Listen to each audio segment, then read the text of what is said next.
문재인 대통령이 영국 코널에서 열리고 있는 G7 정상회의에 참석해 개발도상국에 대한 코로나19 백신 지원에 한국도 기여하겠다는 뜻을 밝혔습니다.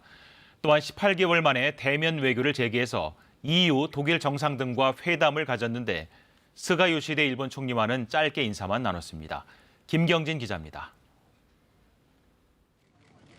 영국의 휴양지 코널에 모인 주요 7개국 정상들 사이에 문재인 대통령이 함께 섰습니다. 정상들은 백신 보급 확산 추세를 보여주듯 마스크를 쓰지 않은 채 만남을 가졌습니다. G7 정상회의도 마스크나 칸막이 없이 진행됐습니다. 문 대통령은 보건을 주제로 한 G7 정상회의 첫 확대회의에 참석해 개발도상국에 대한 코로나19 백신 지원에 한국도 기여하겠다고 밝혔습니다. 코백스를 통해 올해 1억 달러를 제공하고 내년엔 1억 달러 상당의 현금이나 현물을 추가로 제공할 것이라고 설명했습니다. G7 회의를 계기로 18개월 만에 대면 정상외교도 재개됐습니다. 문 대통령은 유럽연합 정상을 만나 유럽의 백신 개발 능력과 한국의 우수한 생산 능력을 결합해야 한다며 한국이 글로벌 백신 허브 역할을 수행할 것이라고 말했습니다. 독일 메르켈 총리와의 회담에선 양국의 코로나19 대응 경험을 공유하고 백신에 대한 공평한 접근에 협력하기로 했습니다.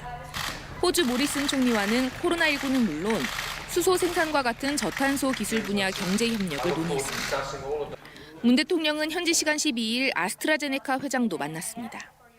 한국은 전 세계적인 백신 부족을 해소하기 위해 적극 협력할 것입니다.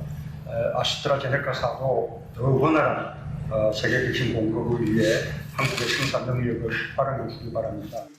문 대통령은 또 G7 회의장에서 스가 요시히데 일본 총리와 만나 반갑다는 인사를 짧게 나눴습니다. 지난달 첫 한미 정상회담 후 20여일 만에 다시 만난 바이든 미국 대통령은 문 대통령이 와서 모든 게 잘 될 것 같다고 밝혔다고 청와대가 전했습니다. 이후 별도의 한일, 한미일 정상회담은 개최되지 않을 것으로 알려졌습니다. 문 대통령은 오늘 영국 총리와의 정상회담과 G7 확대회의 참석으로 영국에서의 일정을 마친 뒤 오스트리아로 떠납니다.